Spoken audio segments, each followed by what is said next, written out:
No episódio de hoje, conversamos com Roberto Rachevsky, um dos pioneiros do liberalismo no Brasil. Um episódio com a participação de Paulo Fux e Júlio Santos.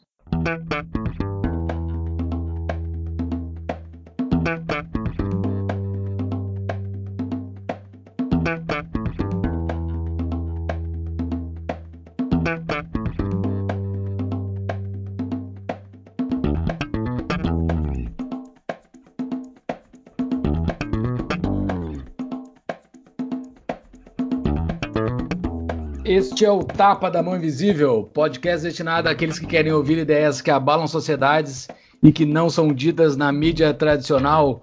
Bem-vindo, Dr. Paulo Fux, e bem-vindo, Roberto Rachevsky. Olá, pessoal, tudo bem aí? Muito obrigado Muito... pelo convite de participar desse programa espetacular que eu tenho assistido de vez em quando. Pô, nós que agradecemos aí a tua presença, Roberto. É um prazer falar com um dos fundadores do instituto que mudou a minha vida, o IEE, e não só a minha, como de muita gente, entre outras milhares de coisas, né, Roberto? Acho que se as pessoas lessem só os teus textos de Facebook, elas iam estar com um bom guia aí para o dia a dia da sua vida, do que é certo, o que é errado, o que o governo pode não pode fazer. Embora, né, Roberto, a gente tem algumas discordâncias que a gente até pode tratar depois, provavelmente. Mas quem é Roberto Rachevsky, para quem está chegando agora, caindo de paraquedas no mundo liberal? Quem conhece, quem se diz liberal, tem que saber quem é esse nome. Mas quem está caindo de paraquedas, Roberto Rachevsky tem 63 anos e contando, ele teve questão de que eu falasse isso, empresário, fundador e conselheiro do IEE, fundador e conselheiro do Instituto Atlantos. Muito bem-vindo, Roberto Rachevsky, muito bem-vindo novamente. E com essa tua microbio, tu já dá um carteiraço em todo mundo aqui, mostrando quem que tu é. Júlio e Paulo, é uma satisfação enorme para mim participar do programa, como eu já disse. E muito mais do que isso, saber que um trabalho de quase uma vida, né? Porque eu comecei defendendo as ideias liberais há, sei lá, mais de 40 anos, conseguiu influenciar pessoas tão ricas, tão incríveis como vocês dois. E isso me gera a responsabilidade aqui de ser coautor, então, desse projeto aqui do Tapa da Mão Invisível, né? Porque eu e o Adam Smith, então, né? Aquele comuna, né? Diga-se de passagem. Bom, exatamente. Ô, Fux, conta um pouco. Eu acho que seria o Rachevsky, ele foi bastante singelo dentro da bio dele, mas qual é a tua percepção do papel do Rachevsky dentro do mundo liberal? Acho que tu tem um depoimento bacana para falar, porque tu passou pelo IEE e tudo mais. Eu chamaria como o Rachevsky de o chato, né, entre o meio liberal, no bom sentido, porque ele é aquele cara que não deixa uma vírgula. Falou uma coisa que ele considera errado, ele vai discutir não na pessoa, mas nos méritos das ideias, que é o principal jeito de que a gente vai avançar nosso entendimento, mesmo que seja para discordar, é discutir ideias e não pessoas. E o Roberto é mestre em discutir ideias. As pessoas muitas vezes não entendem, elas ficam ofendidas pessoalmente, né, Roberto? Mas não vejo como sendo o caso, porque o Roberto é uma pessoa muito querida, muito sensata. E as ideias que o Rachevsky tem defendido nos últimos 40 anos, entre elas a fundação do IEE. O IEE, então, para quem não conhece, é um instituto que está com 33, 34 anos, acredito. Roberto, pode me corrigir. Instituto de Estudos Empresariais foi fundado em 1984. Isso já foi citado, então, 34 anos, faz 35 ano que vem. Já foi citado aqui várias vezes ao longo dos outros episódios, mas o IEE, então, que por muitos anos foi o último bastião do liberalismo no Brasil, quando final dos anos 90, anos 2000, morreram todos os institutos liberais, que tinham quase um por estado, sobrou o IEE, fazendo a defesa das ideias que no Brasil, inclusive, Roberto, pode nos ajudar com isso, porque tu estava acompanhando mais de perto que a gente. É minha impressão de que no Brasil, após o Plano Real e as coisas começaram a melhorar, houve um entendimento, especialmente por parte do empresariado e do pessoal mais intelectualizado, de que as coisas estão meio resolvidas, vai melhorar, tá melhorando, e meio que abandonaram a briga de ideias de novo. Tu não acha? Eu não sei se é exatamente esse o diagnóstico que eu faria. Eu posso falar por mim mesmo. Eu nunca imaginei que a situação estivesse melhorando, pelo contrário. Para mim, as coisas, apesar de se ter encerrado aquele período do Sarney, né, que foi o pior período, eu acho, economicamente falando, que o Brasil já passou, mas com a instituição da Constituição de 1988, quem entende um pouco de ética, de política, de economia, sabia que estaria se criando ali um monstro, né, a partir daquela instituição esquizofrênica, né, que ao mesmo tempo tenta libertar e escravizar a sociedade, né? Então, eu, por exemplo, fui um que cofundei com o William Ling o IEE, depois com Winston Ling, 2 anos depois do IEE, com Winston Ling, o Instituto Liberal do Rio Grande do Sul, em 1986. Em 1990, 91, eu praticamente me afastei do movimento liberal, de um modo geral, e voltei ao movimento praticamente 20 anos depois, né? Por quê? Porque tem um momento da vida da gente que a gente precisa cuidar das coisas pessoais, particulares, né? Eu era pai de 3 filhos, tinha negócios, os negócios da minha família foram muito mal, como quase todas as empresas de varejo na década de 80, início da década de 90, né? Então o foco acabou se direcionando para coisas mais particulares. E eu realmente me afastei, e assim como eu, outras pessoas. Talvez não pelos mesmos motivos, talvez por isso que tu falaste, né? E depois, um pouco mais tarde, coisa de 10 anos atrás, o movimento, principalmente por conta da internet, eu acredito, né? E por causa do PT também, o movimento recrudesceu de uma outra maneira, né? Com uma nova geração. E eu lembro bem o dia que me pediram para voltar para o IEE, em 2013, foi uma ligação do Wilson Ling. Tu vê que os Lings estão sempre na minha vida, né? Tanto o William quanto o Winston e por último o Wilson, me pedindo: Roberto, eu acho que seria conveniente tu voltares aqui para o IEE, porque eu acho que as ideias social-democratas e tal estão meio que tomando conta, é preciso retomar aquele pensamento liberal raiz que se tinha lá no início, né? Então essa é mais ou menos a minha visão a respeito do movimento. Sobre o cara sair do movimento, digamos, e cuidar da sua própria vida, eu acho que é aquela questão que tem nos aviões, né? Se o avião estiver caindo, vão cair máscaras de oxigênio. Primeiro põe a máscara de oxigênio em si mesmo e depois na criança. Tu não tem como ajudar ninguém se tu estiver numa situação sem controle. Mas enfim, vamos à nossa pauta hoje. Hoje não vai ser história, vamos falar daqui para frente. Então, Júlio, o que é a pauta que a gente pretende tratar hoje? Olha, a nossa pauta de hoje é esse Brasil que está fervilhando e nos espera alguma coisa diferente aí em 2019, né? Pelo jeito vai vir alguma coisa nova. Sei lá se é bom ou ruim, mas vai vir coisa nova. Mas tu achou que era bom até naquele episódio lá que a gente tratou do futuro do governo Bolsonaro? Não, a gente vai ter que fazer um episódio. Escutem um episódio com o título "É melhor Jair se acostumando", que não, Jair nesse começando. episódio é melhor Jair começando, exato. Que eu não defendi nada, eu só dei a minha opinião baseada em fatos. Mas esse futuro governo, ele vai trazer algumas pautas, né?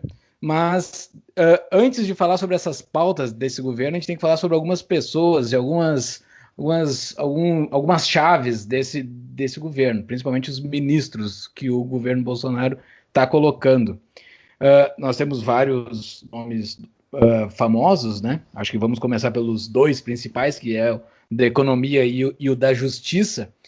Provavelmente o Rachevski já teve contato no passado com o Paulo Guedes. Eu não sei qual é a tua relação com o Paulo Guedes. Já teve quando ele participava do IEE, quando ele participou do IEE, tem alguma história relativa ao Paulo Guedes? E qual a tua perspectiva do futuro governo dele, assim, da participação dele no governo? O Paulo Guedes, eu conheço ele apenas das palestras que eu assisti lá no Fórum da Liberdade. Na verdade, uma palestra dele eu assisti, e dos vídeos que ele produzia e divulgava no Instituto Millennium, do qual eu também faço parte. Eu brinco o seguinte, assim como a gente brincou com o Adam Smith, né? Ele segue a escola do socialista que eu mais aprecio, que é o Milton Friedman, né? É o meu predileto também, chefe. O Milton Friedman é um pensador eclético, obviamente, ele é um pensador, não é um socialista, ele é um pensador liberal, mas ele ao longo da sua vida foi se aprimorando, né? No início da sua carreira ele era um pouco mais estatista, principalmente com as suas teorias a respeito do Banco Central, teoria de moeda e tal. Depois ele acabou mudando, né? Vamos fazer justiça, né? E o Paulo Guedes, de certa forma, segue a escola de Chicago, né? Que não é uma escola ruim, né? Tendo em vista as escolas que a gente tem experimentado aqui no Brasil, vai ser a primeira escola efetivamente liberal que nós já tivemos, né? Porque não tem como não falar do passado, mas se a gente pensar até ontem eu estava falando nele, Joaquim Murtinho, lá no início do século XX, né, no governo Campos Salles, ou Eugênio Goudin, mais tarde, o próprio Roberto Campos e Otávio Gouveia de Bulhões, nos três primeiros anos da ditadura militar, quer dizer, que antecederam a ditadura militar, vamos dizer assim, os três primeiros anos da Revolução de 64, né? Eles tiveram uma tendência liberalizante considerando aquilo que vinha sendo aplicado. E eu acho que o Paulo Guedes, certamente, se ele rezar pela cartilha escrita por Milton Friedman, por George Stiglitz, enfim, e outros que influenciaram lá, aquele pessoal, o Hayek, o Robert Coase e tal, vai ter uma política muito mais adequada àquela que a gente defende, né? E assim, dentro da equipe dele, ele tá, isso ao meu ver, ele tá montando uma equipe bastante sólida, assim, né? Dentro do pensamento liberal, ele tá fazendo algo que era inimaginável. Para pensar 3 anos atrás, mais ou menos quando a gente se conheceu ali, a gente se conheceu há 4, 5 anos atrás, quando a gente conversava sobre futuro de Brasil e economia e tudo mais, era inimaginável que em 2018 a gente teria pessoas do peso que ele tá botando dentro desse governo que ele está botando, mas não de peso, assim, pessoas com um arcabouço intelectual fascinante, assim, porque ele botou muita gente que é pró-livre mercado, pró-privatização, pró-saída do mercado, pró-saída do Estado do meio da vida das pessoas economicamente. Eu resumiria isso de outra maneira, Júlio. Eu lá. acho que ele está se cercando de pessoas como ele que prezam a racionalidade, tá? Que tem apreço com a objetividade, ou seja, reconhecem a realidade como ela é, têm ideias, têm a consciência da repercussão que as ações do governo têm na sociedade e temem aquelas ações que o governo adota que são nefastas, que são deletérias para o convívio social, né? Coisa que o governo anterior, principalmente no período da Dilma Rousseff, não conhecia, né? Racionalidade e objetividade são coisas que eles não sabem nem o que significa, né? Mas em compensação, a quantidade de milico nesse governo também acende um sinal amarelo para mim. Enquanto a área econômica estiver na mão de um cara, enfim, liberal que nem o Guedes, e essa é a grande pergunta, né, se ele vai durar o governo inteiro, eu fico um pouco otimista em relação à economia. Mas quando eu olho a quantidade de milico que está nesse governo, me dá uma algeriza. Eu tenho uma outra leitura disso, Paulinho. Eu fiz CPOR, né? Eu também. Eu só não fui segundo tenente porque, como eu estava fechado no DOPS em 1974, não me permitiram. Então, eu adoro essa turma de uma forma assim dicotômica quase, tá? Mas eu acho que a ideia do Bolsonaro de colocar os milicos naqueles ministérios que giram um volume de capital extraordinário e que, via de regra, são a base dos movimentos de corrupção, né? Eu acho que é interessante, viu? De certa maneira, me parece que ele confia nos militares nesse sentido, não apenas no aspecto técnico. Esse pessoal pode se cercar de técnicos, né? Mas eu acredito que a questão institucional, com relação à confiança, o combate à corrupção e tal, ele vai ter bons aliados lá, né? Vamos lá, nós três aqui, pelo menos eu acredito sem que sim, sem querer me desiludir daqui a pouco, né? O que eu vou dizer é o seguinte, o medo, eu servi brevemente com um programa especial ali do colégio onde eu estudei, que eu servi aos 16 anos, 6 meses, fiz treinamento para reservista de segunda categoria, e era de tarde, uma matinha que o Estado criou para aquele colégio. Mas foi bem legal, porque conheci, né, o Exército um pouquinho, e realmente uma instituição interessante, né, tem vários ativos muito bons. Funciona. Funciona para não criar nada de valor, para não gerar nada de positivo para a sociedade, para eles ficarem perambulando aí, gastando dinheiro e... Mas esse é o papel do governo, né? O governo gera valor aonde? O governo só destrói valor, o governo não gera valor. Exatamente. É por isso que o governo só pode agir para defender aqueles que criam valor, né? E enquanto ele não é chamado, fica quietinho. Beleza, só que daí tu põe esses ministros para operar coisas ou para gastar dinheiro, eles têm uma mentalidade estatizante, porque justamente como, teoricamente, põe aspas aí aos montes para mim, tá? Funciona o Exército, funciona porque não tem teste de mercado, porque não tem realidade que precisa, o orçamento está garantido independentemente do que eles fizerem. Então funciona, sim, eles não põem fogo na caserna enquanto não tem guerra, ok.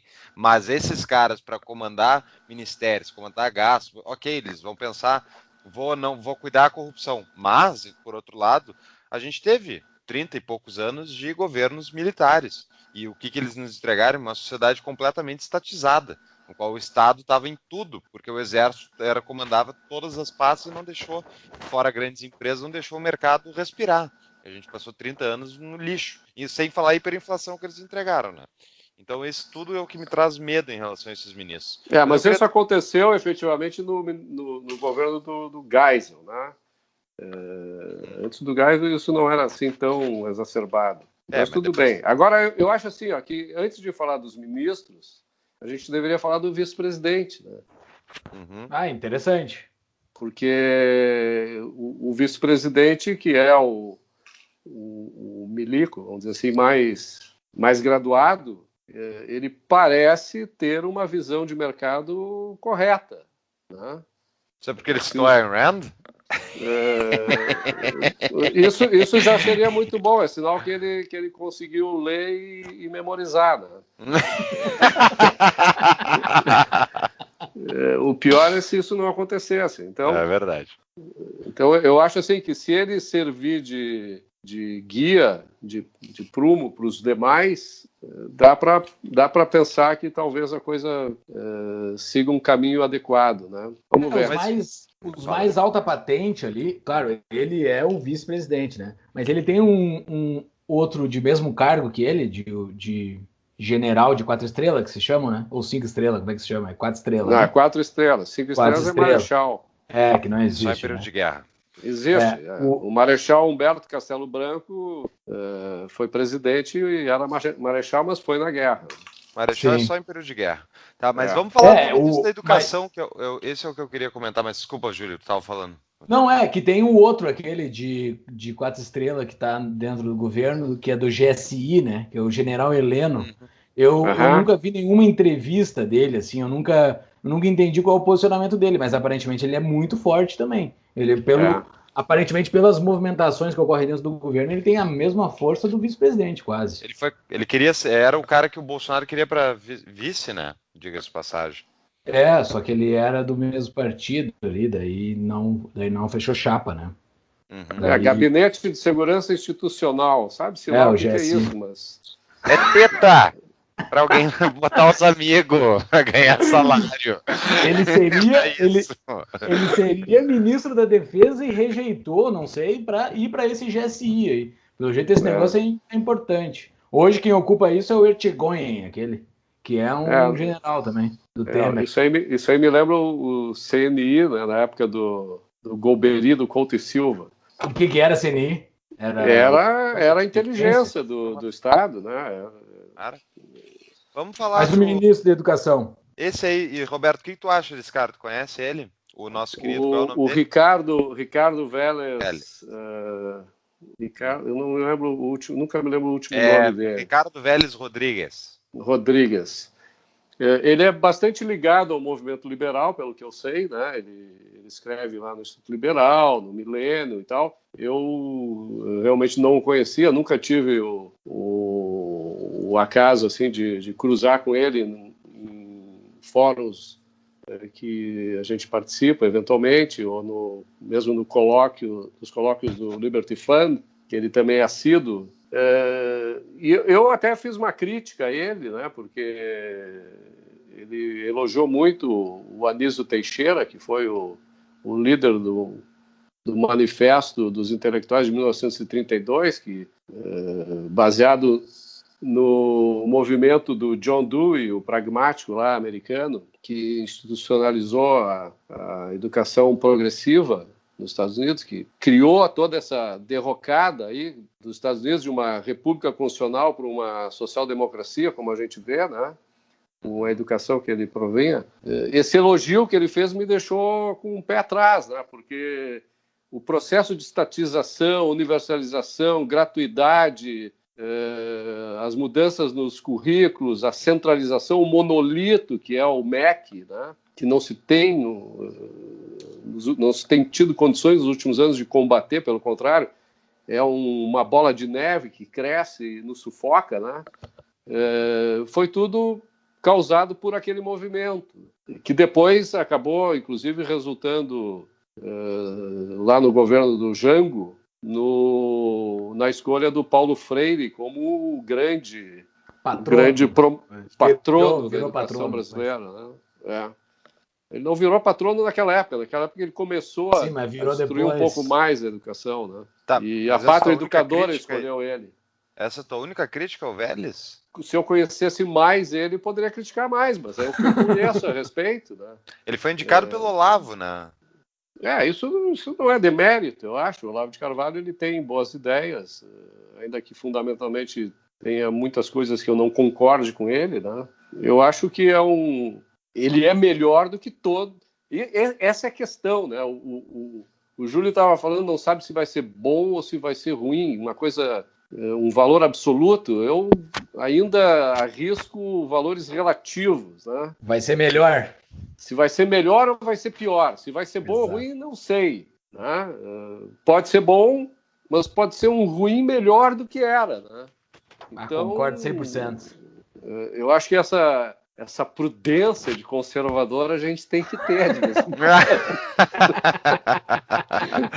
Né? De novo, eu não vejo muita... Eu não sou otimista, já falei em outros episódios, não sou otimista com governos, com políticos e tal. Só o fato de que, também seria, acho que tentariam matar de novo o Bolsonaro, mas para que Ministério da Educação, né? E para aqueles que não sabem, né, por exemplo, os Estados Unidos virou os Estados Unidos sem ter um Ministério da Educação até a década de 70. Não tinha Ministério da Educação, a educação não era controlada centralizadamente. Isso não quer dizer, não é porque tu não tem um ministério que tu não vai ter educação. É justamente, muitas vezes, por ter um ministério que tu vai ter doutrinação. E daí leva aos outros problemas, aqueles que eu quero discutir contigo, Roberto. Mas o meu ponto é que ele vai manter o MEC. Vai ter MEC. O Brasil também não tinha MEC, né? Não tinha Ministério da Educação antes da... Mas o Brasil não deu certo, não dá para usar de exemplo. Não, mas eu acho que o Brasil ele não deu certo exatamente por isso, porque nós não adotamos, quando da instituição da República, talvez até nem precisasse ter adotado, mas vamos considerar que, adotamos a República, agora nós vamos ser os Estados Unidos, do Brasil, né? Não é os Estados Unidos da América, mas seria o espelho, né, dos Estados Unidos da América, né? Uma Constituição republicana, democrática, para romper com a monarquia e tal, para modernizar o país. Só que todo aquele pensamento ele foi construído, diferentemente do pensamento dos Founding Fathers americanos, em cima de ideias positivistas, né? Sim. O cientificismo, a predominância da consciência sobre a realidade. E aí seguiu, né? Então a gente vive essa fantasia chamada Brasil, onde nós temos 22 ministros cujos ministérios existem para a gente falar deles, né? Porque se eles não existissem, nós não estaríamos falando dele. A única coisa que presta é a gente perder tempo falando de 22 ministros. Quando a gente poderia, na realidade, falar de 3 ou 4, eu acho que 2 seria suficiente, mas 3 ou 4, vamos lá. E está falando de outras coisas muito mais interessantes do que falar de como o governo viola os nossos direitos e como o governo interfere na nossa vida através dessas instituições que fazem parte do governo federal, né? Governo federal que não é federal, né? República Federal do Brasil que não é república e não é federal, né? Ou melhor, República Federativa do Brasil, né? Não é federativa.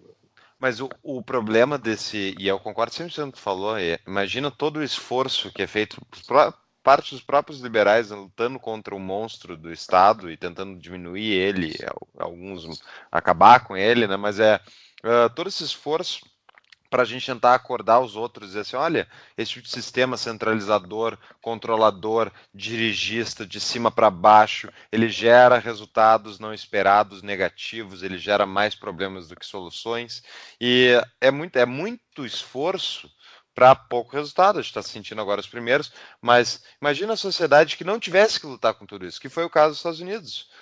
E outras sociedades que se desenvolveram, a Suécia de 1870 a 1930, né, para as pessoas que acham que a Suécia se desenvolveu com social-democracia e altos impostos, enfim, sobre a população, é uma mentira. Ela se desenvolveu de 1870 a 1930 com um alto grau de liberalismo, descentralização máxima do Estado, e é isso que a gente está buscando de volta. E é muito difícil chegar lá. A partir da socialização estabelecida na Suécia, principalmente depois da década de 60, o que se viu na Suécia foi uma decadência, né? Isso. Eles estagnaram. O pessoal queimou as reservas produzidas no período pré-Segunda Guerra Mundial, né? Isso. E eles quebraram sozinhos em 1990. Eles acumularam muita riqueza, né? Também. Sim. Bom, agora, o que eu acho, Paulinho, eu gosto do que eu escrevo, né? Então eu tenho que fazer propaganda, né? Certo. Então, o que eu acho é o seguinte, que a sociedade brasileira, ela tem o governo que ela merece, né? Porque nós já vivemos numa democracia há cerca de exatamente 30 anos, né?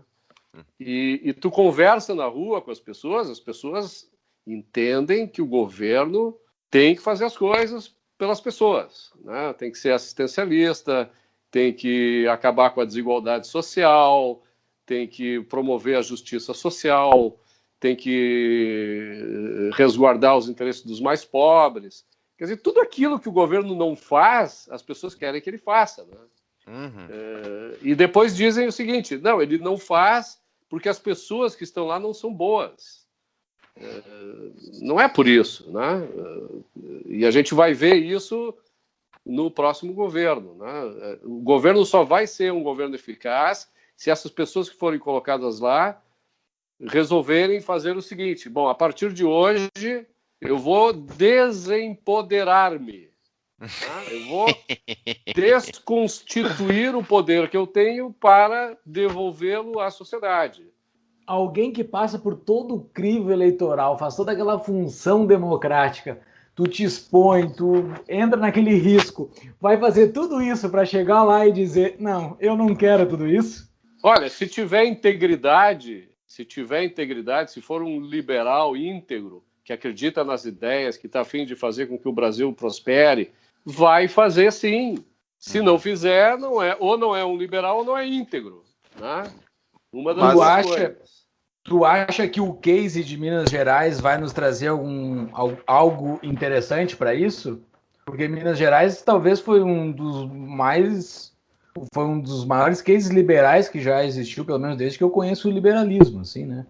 Qual case que tu tá falando? O case do novo governador. Do Tiradentes? Do Tiradentes?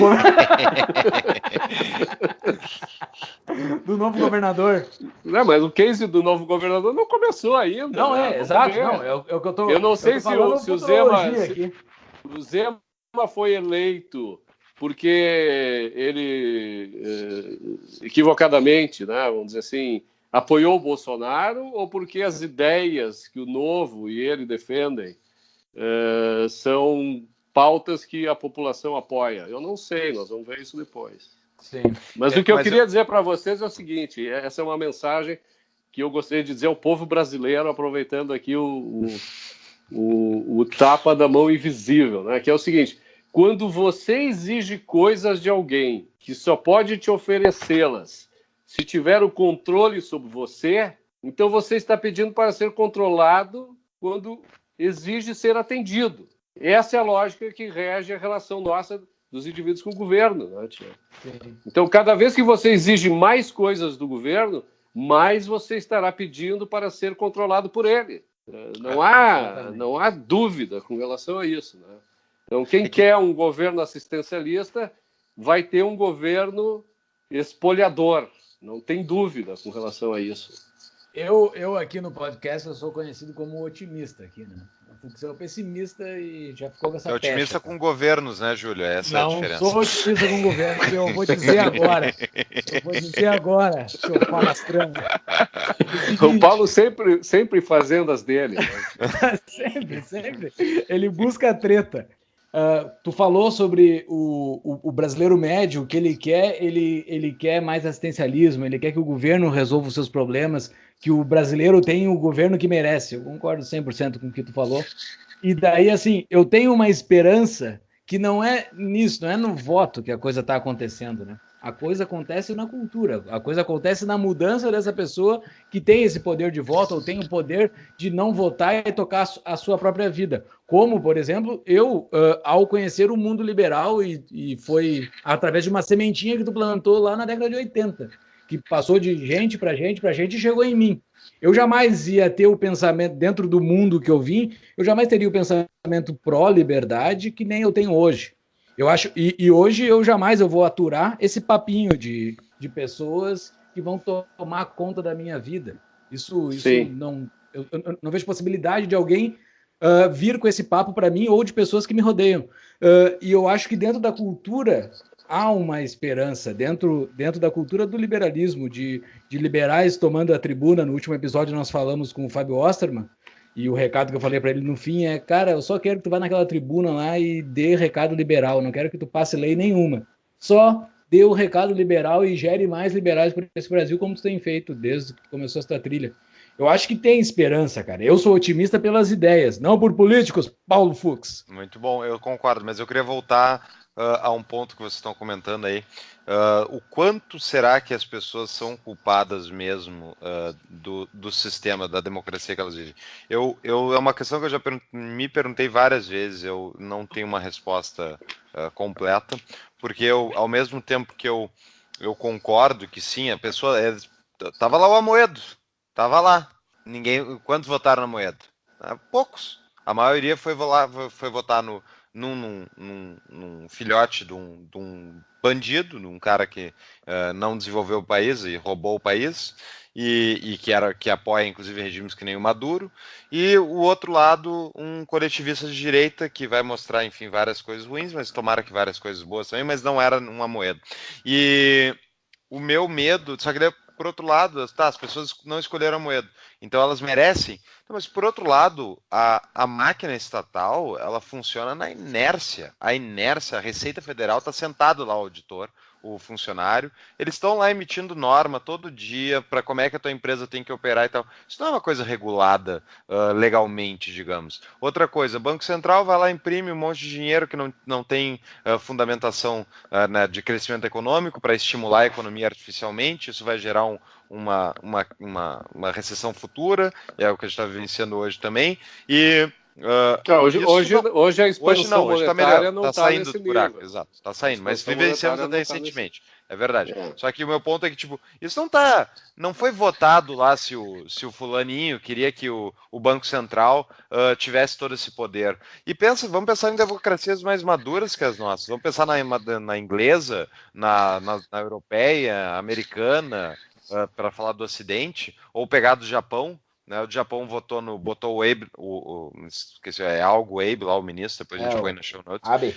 Abe que é um keynesiano fervoroso, está afundando ainda mais o Japão, que já tem mais de, enfim, uma dívida enorme estatal, e os Estados Unidos e Europa se afundam, o Fed, Banco Central americano, e depois o Banco Central europeu, se atiraram a criar moeda do nada, sem fundamentação, e vai gerar todo um problema que a gente sabe que vai explodir, pode explodir, e vai explodir na cara do eleitor médio. Ele nunca votou para o Fed ter esse poder. Ele nunca disse, eu aceito que a minha carteira seja desvalorizada por um burocrata em Brasília, escolhido pelo presidente. Ele nunca votou nisso. Então, Fux, será que ele é culpado disso? Tu tá dizendo que a democracia é um teatro? É isso que tu tá falando para nós? Também, é um pouquinho. Porque eu vou te dar um exemplo. Olha, aproveitando, ontem eu escrevi um artigo em 2014 que se chamava Liberdade ou Democracia, se eu não me engano, algo assim, tá?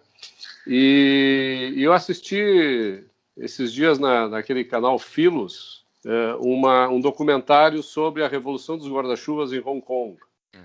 Todos nós sabemos que Hong Kong é o país mais livre do mundo, né? Não só economicamente, é uma sociedade livre onde as pessoas migram para lá para terem uma vida muito melhor do que qualquer outro lugar.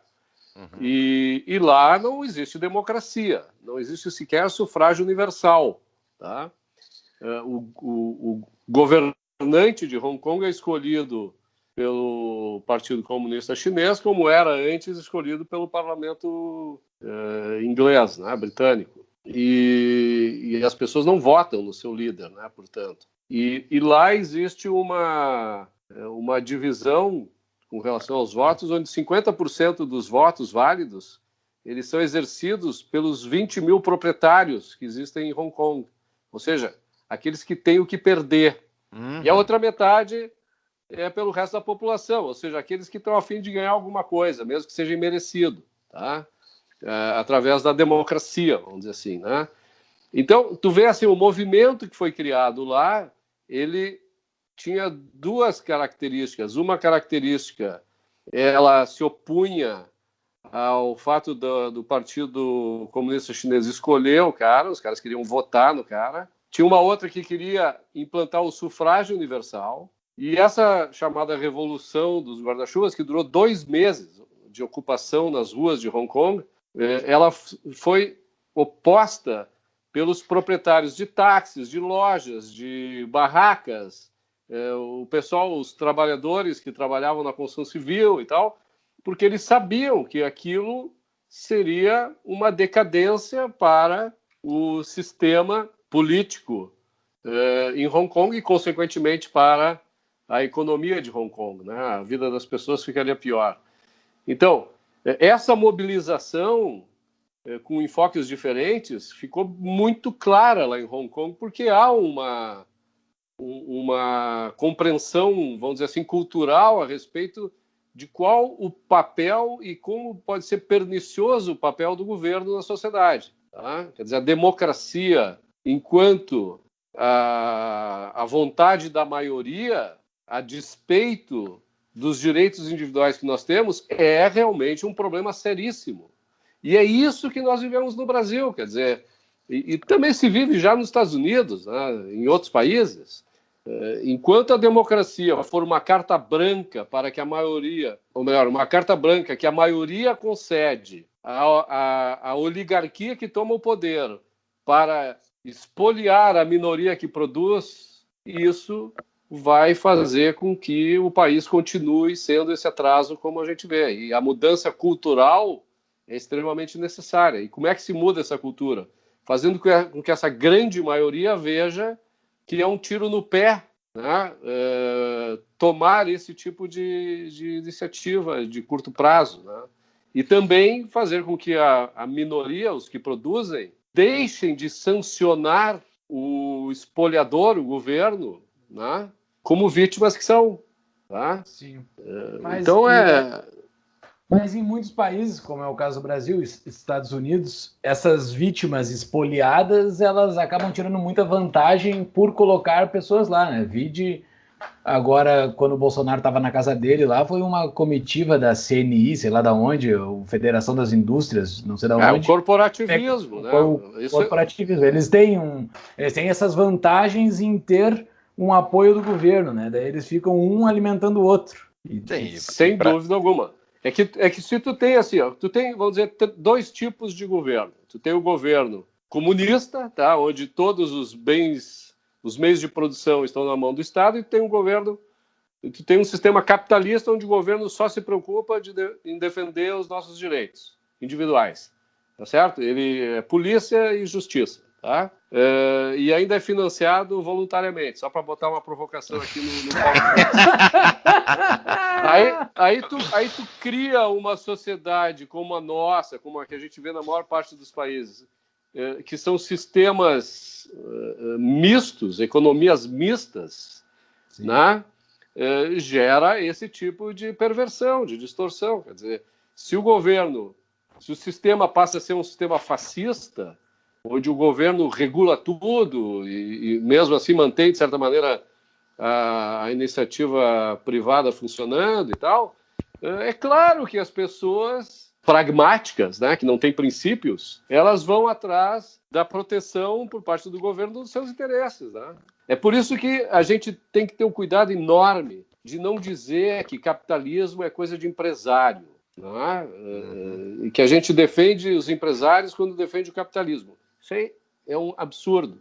A gente defende o mercado. Não, eu vou dizer mais, o capitalismo é o melhor sistema para os consumidores, que somos todos nós. O capitalismo que eles defendem, que essas escolas intervencionistas defendem, é um capitalismo de compadrio, né? Capitalismo de compadres, que é justamente esse onde o presidente... Bom, enfim, já ouvi palestras de empresário falando feliz. Pô, o governador aterriza com o helicóptero do governo do estado direto na minha planta, na minha fábrica. Pô, tu viu só que lugar adequado para o empreendedor trabalhar, que coisa maravilhosa. Sim, para ti que tem uma empresa que fatura bilhões de reais, é muito bom que o governador vá direto te ver, porque tu paga tanto imposto, e daí tu pode falar para ele algumas coisas que estão te incomodando. Agora, pro Zé da esquina, que está pagando 3 guias diferentes de ICMS, substituição tributária, e basicamente não sabe como fechar as contas dele, o contador dele está arrancando os cabelos, para ele é um horror o sistema. E embora mas ele pode dar um cachorro-quente de presente pro fiscal que vai lá fechar a banquinha. Levar ainda uma multa. Mas o problema ser preso por corrupção ainda. Esses caras todos, aí que tá a questão. Para o grande empresário, um sistema intervencionista, que é esse que o Roberto estava descrevendo, que é como o Mises chamava, né, intervencionismo, pode se chamar também um proto-fascista, enfim, encaixa em várias categorias. Só não pode chamar uma coisa, Paulo Flores. Capitalismo de compadrio, ou capitalismo de laços, ou capitalismo de Estado, porque isso é uma contradição em termos. Tu não pode, na mesma frase, na mesma expressão, tu juntar as duas coisas. Ou é capitalismo, ou é fascismo, ou é socialismo. Esse capitalismo de laços é um horror. Capitalismo, o termo capitalismo é um horror. Não foi criado pela Ayn Rand, Roberto. Tu sabe disso, foi criado pelo Marx. Por que tu defende esse termo horroroso? A gente não tem. As pessoas, quando a gente fala que está defendendo o capitalismo, as pessoas acham que elas estão. Não, mas então tu defende esse horror. As pessoas não sabem que elas vivem num país socialista. Só para saber, a primeira vez que eu ouvi falar em Ayn Rand foi em 1987, quando eu li A Revolta de Atlas, que é o livro que eu vou recomendar no final. E eu já falava e defendia o capitalismo desde 1974, tá? Então, 13 anos antes eu já usava esse termo, porque eu achava o termo adequado. É um termo que também não foi criado por Marx. Marx utilizou o termo, foi criado antes dele. Ah, é? E é um termo que, para mim, representa bem o que é o sistema político econômico que eu gostaria que tivesse aqui no Brasil, né? Porque capitalismo vem de capit, né? de mente, né? E mente é o que precisa para que a economia funcione, né? Para que a gente possa viver cada vez melhor, ou sozinho, isolado numa ilha, ou em sociedade, com os chatos desses que ficam tentando nos tirar o que é nosso. É que eles remetem também a capital, né? E tu não necessariamente precisa de capital para ser um empresário. Só que a gente estava falando justamente aqui, as pessoas tem o capital acham... intelectual, né? Pode ser, ok, concordo. E daí tem o capital pessoal... dos outros também, né? Tu pode pegar um dinheiro emprestado no banco. Né? Não, tu pode trabalhar com capital, né? Óbvio, muitos vão trabalhar com capital, mas o meu ponto é que as pessoas acham que o Brasil é um país capitalista, né? Porque é isso que a gente é ensinado. A gente é ensinado que tu vive no capitalismo. Afinal, tu pode comprar um produto na esquina, tu pode ter uma empresa, né? Agora, na verdade, o que a gente vive é esse híbrido horroroso entre os dois sistemas, né? Melhor do que viver no sistema comunista, onde a gente estaria morrendo de fome que nem estão na Venezuela, coitados.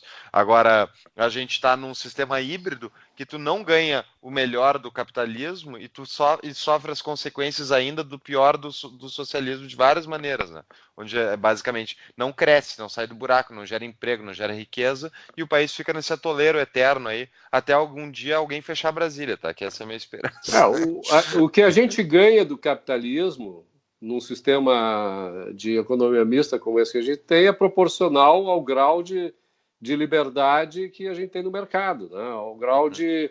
Porque o que é o capitalismo para mim e para todo mundo que estuda um pouquinho sobre isso, eu acho que tem que ter 4 coisas fundamentais no capitalismo. A primeira é a defesa da livre iniciativa. Livre iniciativa no Brasil é uma piada, né? Segundo, é a defesa da propriedade privada. A propriedade privada do Brasil é outra piada, é relativizada totalmente. O terceiro é tu ter Estado de Direito, com leis objetivas. Nós não temos isso, né? As nossas leis são subjetivas, sim, que faz parte do Estado de Direito. Ninguém ser tratado de maneira diferente pela mesma lei e pela mesma ação, né, que o cara tomou. E o quarto é o livre mercado, é onde as pessoas podem, sob uma ordem espontânea, cooperar e trocar voluntariamente. Nós temos isso no Brasil? Claro que não, né? Então, logo, nós não temos capitalismo, nós temos um sistema, como te chamaste, híbrido, ou uma economia mista com forte conotação socialista e fascista. E uma das coisas que esse pouquinho de capitalismo que tem no Brasil nos salva, se vê por essa crise que ocorreu de 2015 e até hoje, não fosse o mercado informal, o Brasil teria entrado num buraco absurdo. O que salvou o cidadão médio da classe média baixa para baixo foi o mercado informal. Eu não sei como é que tá por aí, por Porto Alegre, mas aqui em Brasília, a quantidade de marmita que eu tô há um ano aqui, já vi surgir nos cantos, assim, nas esquinas, as pessoas estão fazendo marmita, estão se virando, estão indo por conta. E graças a Deus essas pessoas estão longe do governo. Eles não estão pegando alvará, não estão emitindo por nota. Enquanto. Por enquanto. Olha, exato. Não tem, mas eles estão tocando a vida deles. E o Uber, né? O Uber salvou muita gente. É o que eu ia dizer. Não tem exemplo melhor para dizer como o capitalismo é bom para as pessoas como o Uber.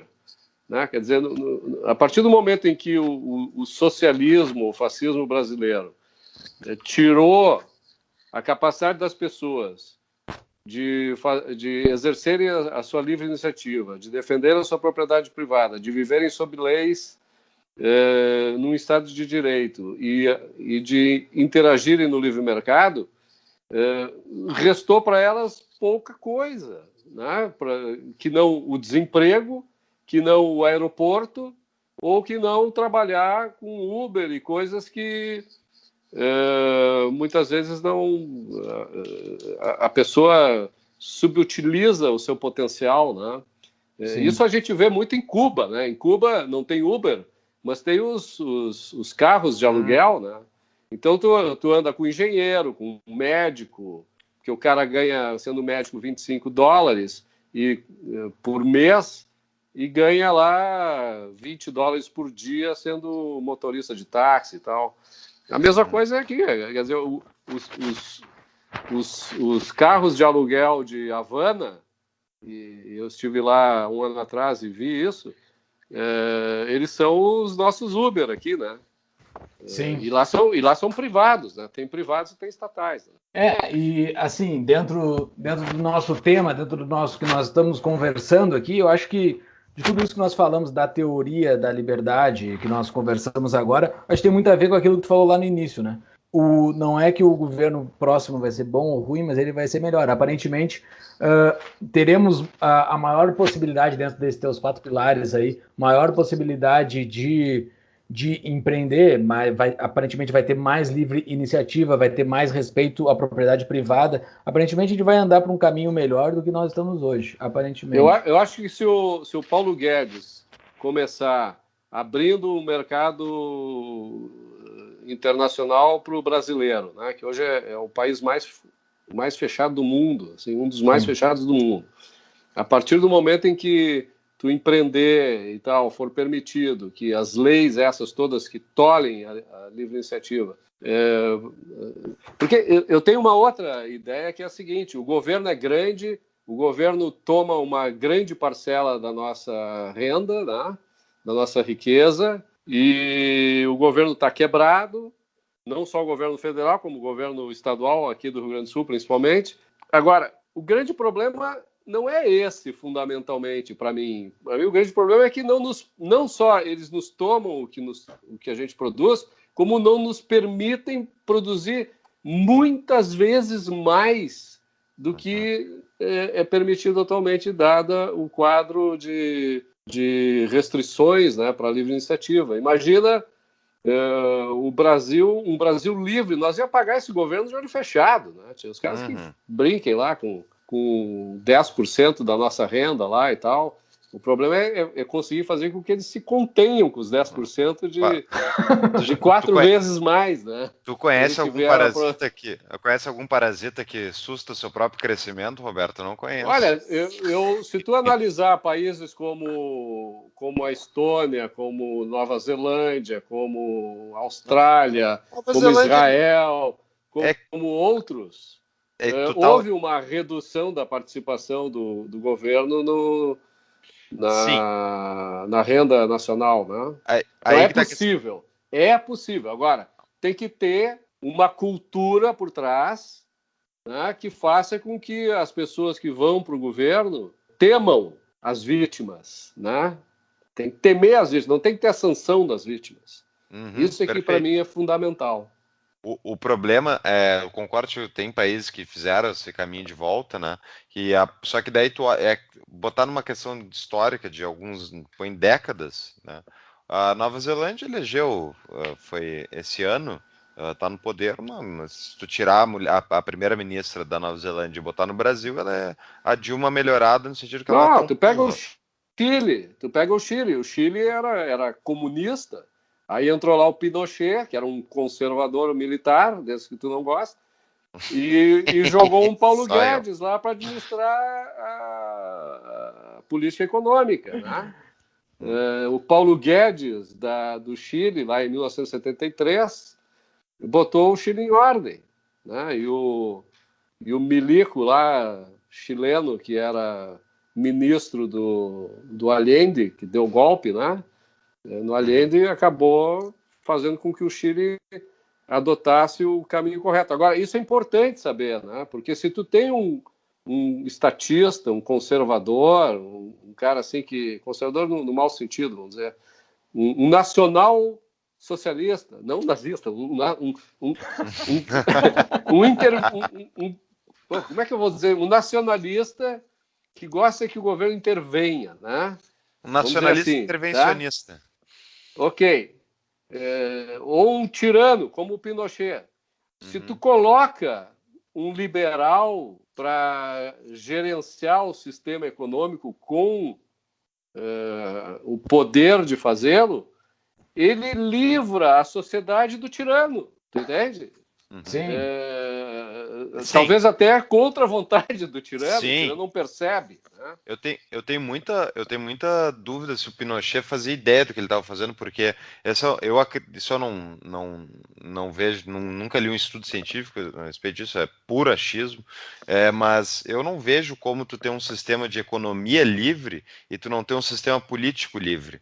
Né? Isso é porque conforme tu libera a economia e as pessoas enriquecem, elas passam a ter mais tempo para, em vez de estar correndo atrás da máquina para sobreviver, elas estão sobrando dinheiro. Quando está sobrando dinheiro, tu pode trabalhar menos, tu pode abrir um livro, tu pode estudar, tu pode fazer vários, pode viajar o mundo, pode conhecer outros países que estão dando certo, e daí tu começa a ver, pô, mas espera aí, aquele país lá que eu estou vivendo, não é tão boa assim, porque eu não posso fazer isso, não posso fazer aquilo.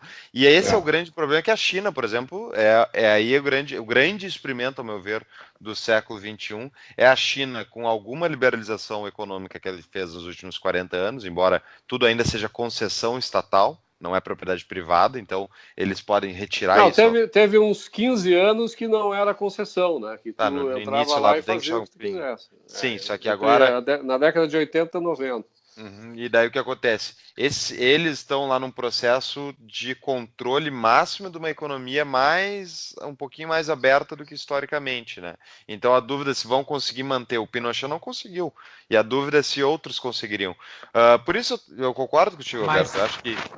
Eu acho que a pessoa, um liberal com poderes para mandar no Ministério da Economia, que seja, e simplesmente está lá para liberalizar, privatizar, diminuir, cortar a arbitrariedade do Estado, que nem tu falou muito bem, que o problema não é nem o tanto quanto eles cobram, embora seja um problema também. O problema é que, além de nos cobrar, eles não nos deixam trabalhar. E daí, com isso, eles impedem que a gente saia do atoleiro também. Então, realmente, um ministro que permitiria uma abertura maior, Brasil, por exemplo, se abrirem, como disse o Paulo Guedes, eu vou salvar os industriais brasileiros deles mesmos, né? Que eles estão viciados em cotas de importação, em barreira alfandegária, em tudo, e isso acaba fazendo que por um lado, a empresa dele importe produtos para maquinário com alto custo, e daí fecha o cercadinho para eles vender aqui dentro e garantir uma boa Não é margem. bem assim, viu? Porque existe muita isenção, existe muito Sim. incentivo para aquisição de máquinas e tal. Quer dizer, todos esses empresários, eles gostam de livre mercado onde eles compram e de reserva de mercado onde eles vendem. Né? Exato, mas esses caras que compram, realmente tem alguns, tipo drawback, o cara consegue fazer várias coisas na hora de importar maquinário com desconto. Tem ex-tarifário, tem uma série de Mas quem é que acessa vantagens. isso? O cara que tem tamanho suficiente para ter um advogado tributarista sentado no colo dele. Não necessariamente, Paulo. Existe uma legislação objetiva com relação a isso que favorece muitas indústrias. Agora, o problema não adianta tu ter... É que nem tu vai para uma universidade, tu conquista todo o conhecimento possível e tu chega para oferecer o teu conhecimento e não tem mercado, né? Tu não vai atuar naquilo, né? A mesma coisa é isso, quer dizer, tu importa maquinário e tal, mas tu não tem para quem vender os teus produtos de última geração. Aí tu tem que o quê? Tem que aumentar o imposto de importação para os teus concorrentes, né, para te conseguir tornar um pouco mais competitivo. E aí é que se cria o corporativismo. Mas deixa eu comentar, não, parece que tudo bem, eu concordo que tem uma legislação, tu não precisa necessariamente de uma jogada tributarista, mas a quantidade de regras é tão absurda e ela varia tanto mês a mês que o teu contador não faz ideia do que tem que fazer necessariamente. Sem dúvida. Ele tem que ficar lendo norma da receita a cada mês, sai sei lá quantas. Então, não só isso, o empresário, só um exemplo bem real, assim, eu trabalho muito com esse tipo de empresário e tal, e eu vejo... os empresários não sabem direito precificar os preços deles quando eles estão comprando insumos de fora, quando eles estão comprando os insumos de outros estados ou de dentro dos estados, porque é tanta regrinha, então, devido à substituição tributária e coisas do tipo. Então, tu pode estar comprando produto que tem com substituição tributária, se tu não te aproveita dos créditos, tu está perdendo um monte de dinheiro, pode quebrar a tua empresa, porque muitas vezes o cara põe só o markup em cima do preço, do custo de venda dele, de custo de compra para calcular o quanto custa. Só que, na verdade, ele tem um custo de tarifa muito escondido ali atrás, que ele não vê. Ô, Júlio, Mas sabe onde é que tu não vai ter tarifa de importação e controle alfandegário e substituição tributária? Eu sei. Aonde? Na Cap Table. Exatamente. CapTable, então, para você que é investidor e quer basicamente ganhar dinheiro com investimentos em startups que já tem teste de mercado, ou seja, já superaram a fase de ter que lidar com o custo de venda delas e já sabe quanto dinheiro elas podem gerar com o produto delas, a CapTable, então, oferece empresas e startups no mercado, através da sua plataforma, que está no seu site, captable.com.br, Captable, B de bola, L de Laura, E de Eduardo.com.br. E lá no site toda a CapTable vocês vão conhecer ofertas de startups e também quem quiser investir e botar dinheiro então nas startups pode entrar lá e fazer um aporte de míseros R$1.000 para investir em empresas e startups. O que tu acha, Júlio? Tá bom para ti? Perfeito, está ótimo. Vamos voltar ao nosso papo, então. Enfim, o problema principal, ao meu ver, é o seguinte, é que é tanta regra, é tanta coisa, que somente um cara que tem dinheiro para pagar uma equipe que possa ler tudo isso é que vai ter mais facilidade de conseguir sobreviver, entende? Esse é o problema principal.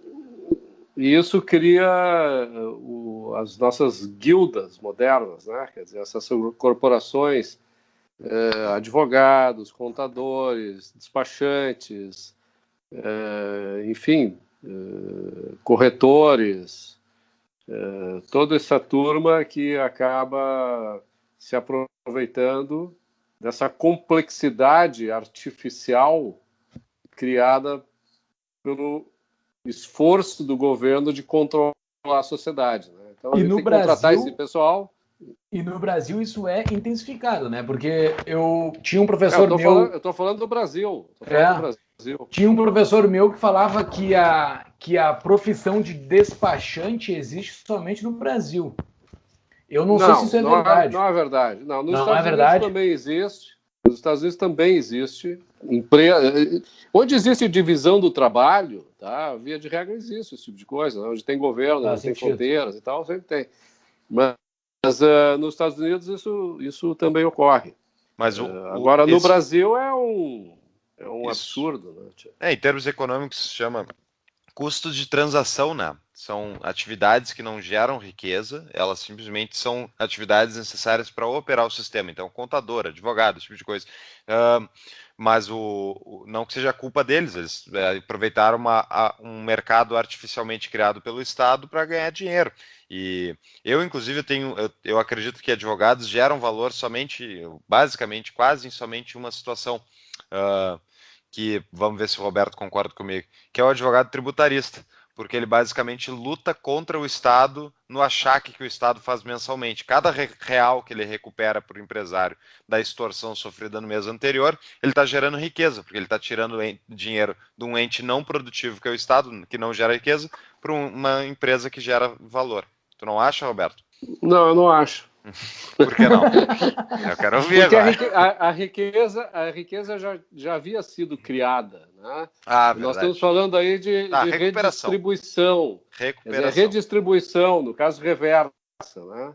Da mesma maneira que o governo tira a riqueza criada do empresário e depois o advogado vai lá e busca de volta, é uma redistribuição reversa, vamos dizer assim. Né? Então a riqueza está lá, ela já foi criada. Sim. Então ele não cria, no meu modo de entender, não cria a riqueza propriamente. Né? Ele salva, então, um pouquinho dela. Bom, então tá, seu Roberto. Eu acho que o papo foi sensacional, a gente conseguiu Nós cobrimos a pauta toda? Não, acho que não. Né? Não, cobrimos. Eu já sabia. Eu avisei que a gente ia ter que voltar aqui, acho que em fevereiro. Mas Ricardo, tem mais 20 caras pra gente meter o pau. A gente não falou do Moro. A gente não falou dos... A gente nem falou do Moro. Eu já fez o episódio do Moro, mas eu ia falar que eu quero fazer um episódio com o Roberto sobre escola sem partido e escola sem Estado. Esse é o que eu queria falar hoje também, mas não dá tempo, é muita coisa. Que pena. Mas não, isso aí, calma. Deixa o Vélez tomar foto, fazer um monte de cacaca, e daí a gente volta a discutir aqui em fevereiro, dizendo, viu? Não ia dar certo. Na realidade é o seguinte, como tu sabes, o O projeto Escola Sem Partido, ele foi arquivado na Câmara, né? Quer dizer, em 2018 ele não evolui, mas ele pode ser ressuscitado em 2019. Tomara que não, né? Esse é o absurdo do negócio, né, Tia? Tu vê, a gente está comemorando junto com esses esquerdistas, cara.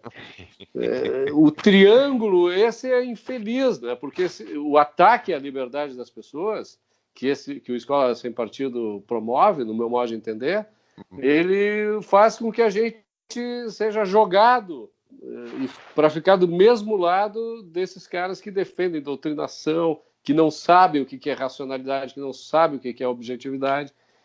Isso é uma tristeza. Não vamos fazer o debate hoje ainda, mas eu concordo contigo, Roberto, mas eu aceito aliados aonde tiver para a situação, sempre que for para defender a liberdade humana. Eu acho que tanto de um lado é para a esquerda, do outro lado é para a direita.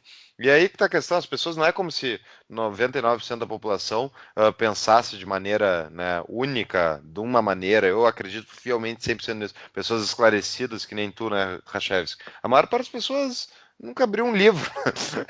Então, não se importa com esse tipo de coisa e não tem uma filosofia de pensamento por trás. E, enfim, isso faz parte da vida, né? Acreditar que todas essas pessoas vão sentar e ler economia e chegar à mesma conclusão e daí fazer um voto decente, isso sim que é ficção, ao meu ver. Vamos para a tua dica de livro, Roberto. Bom, a minha dica de livro é A Revolta de Atlas, de Ayn Rand, um livro que tem, no seu original, tinha 1.168 páginas, né? Ele levou cerca de 14 anos para ser escrito, né? Da maneira como Ayn Rand pretendia. É uma história extraordinária. Ele é, na realidade, um tratado de filosofia feito na forma de romance realista. É um romance tão realista que muita gente lê aquilo e acha que é um documentário da nossa realidade, aqui do Brasil, inclusive, né? Escrito em que ano? Ele foi escrito em 1957 e ele descreve uma sociedade em decadência por conta do intervencionismo estatal, do corporativismo, uma sociedade... Eu não vou dar spoiler, né? Mas é uma sociedade onde as vítimas começam a recusar-se a dar sanção aos seus algozes. E isso, vamos dizer assim, é o principal ponto de discussão, de contribuição que o livro pode dar para a nossa cultura aqui no Brasil, né?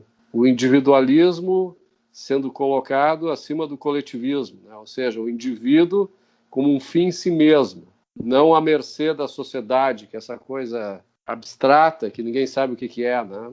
É um livro fantástico, eu recomendo para todo mundo. Eu também acho. É um baita livro. E ninguém melhor que o Rachevski para indicar esse livro, né? O cara que um dos maiores entendedores da filosofia objetivista do Brasil. É o que tu está dizendo, Júlio. Claro que é, sim, cara. Claro que é. Eu não tô puxando o saco, não. Mas eu quero que tu volte, então eu tô puxando o saco. Tu sabe que tu não precisa me puxar o saco para voltar, né? É um prazer enorme conversar com você, seja aqui no programa, né, dando tapa com a mão invisível, né?